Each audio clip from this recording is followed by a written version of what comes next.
Hi, I'm Justine, the beauty editor at Pop Sugar Australia, and I'm here with Jared, the global brow expert for Benefit Cosmetics, and he's going to talk us through how to get your best brow. Yep, and you know what? It's all about finding that perfect brow shape. Lucky for her, we did her brows on Thursday. So what we're gonna do is I'm gonna show you exactly what we did to clean up her shape.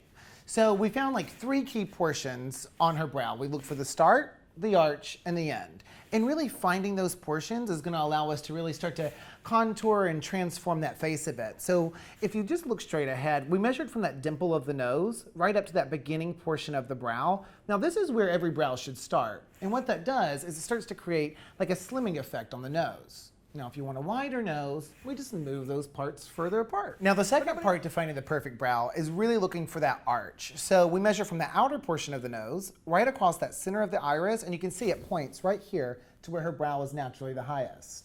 Now, I shape from that start to the arch to really start to help open up that eye space. Now, the next step and the final step is the end. And a lot of people think the brows just end where they end, but is that true? No, I taught her last week. So we're gonna measure from that outer portion of the nose, across that outer corner of the eye, and it's gonna touch right here where her brow should end. Now I know it's really fair and faint, but we're gonna fix that in just a second. So even someone like me who has naturally fair brows still benefits from having a clean up and having a wax? Absolutely. You know, brow shaping, no matter how fair they are or how sparse they are, is the #1 thing that any woman can do to really open up that eye space and really start to like make the eye, it's almost like an instant eye lift. Amazing. Yeah. So I talked about how we were gonna make those little fine hairs at the end show up. It's all about tinting. And I've already custom blended a tint for Justine, but tinting is really like waking up with makeup. So I have my tint. Are you ready? I'm ready. Now I'm only gonna do one brow first so you can really see the difference, but I'm gonna go ahead and I'm just gonna turn your head a little bit, and I'm gonna start to apply this through the brow. So I'm going right along, just along that brow. And again, I mix this color especially for her. So I know it looks really dark on camera, and she kind of looks like a crazy person. And she's a little crazy sometimes. But we're not gonna go crazy with the brow. So I'm just gonna apply this on. I'll set my timer and I'll clean up the edges. Great. All right, it's time to remove the tint. And how long does that normally take to develop? Maybe 5 minutes at the most. That looks amazing. 2 words. Amazing. You ready? I'm ready. Are you ready? All right, take a look.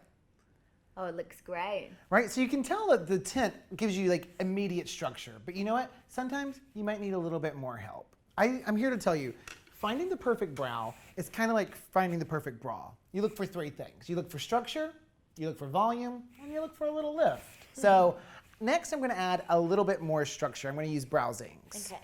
So I'm gonna use browsings in light for you.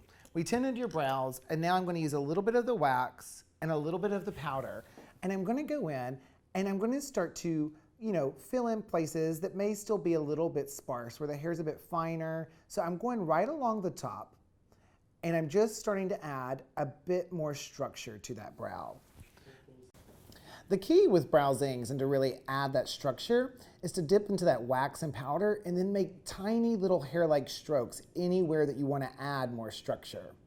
And I always get a little bit confused about how to correctly use the brush. Right, so the hard angle brush is really cool because we have mini ones inside the kit, but you can see it's cut at an angle. So you're actually going to use that angle, and you're going to work in that same direction as the hair growth, and you're going to use this angle to just really start creating that structure.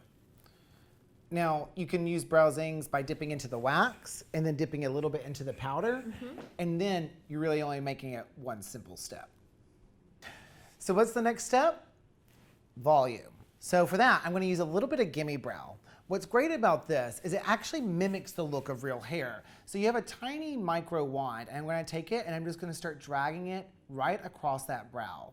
And this actually starts to wrap even around those finest of hairs, and it starts to build and plump up that volume and texture. And you can still use this if you've tinted? Absolutely, you can use this after you've tinted, after browsings, or you can use it alone. The key to really making this brow look three-dimensional is to start layering and wardrobing the product. So we started with the browsings for structure, and now going in with this microfiber gel for volume is key to making it look really natural. All right, step 3 to finding that perfect brow is lift. So for that, I'm gonna use a little bit of highbrow, and I'm gonna take it and I'm gonna blend it right along that brow bone. So anywhere just along this area, and then you're gonna use your favorite brush, these guys, and you're just gonna pat it off. Perfect. All right, so now you can really see what a difference the tint and really adding that structure, volume, and lift can make to your brow. Are you ready to see? I'm ready. All right. I'm a little bit nervous. Don't be nervous. You're in good hands. Oh, wow. So you can really see how not really any brow at all, and then something really quite defined. Right? And you know what's nice is that because we tinted it, even when you go home, you don't have to worry, like you don't have to sleep on your back. When you wake up, you're going to have makeup on. It looks good. Now let's even me up. All right. So as you can see, now I'm all even. Thank you, Jared. You can really get something that's quite bold and defined, even if you don't have a big natural brow. Yeah, you know, it really is about finding that perfect brow shape and then getting the right products to really layer and enhance it and really accentuate those pretty peepers.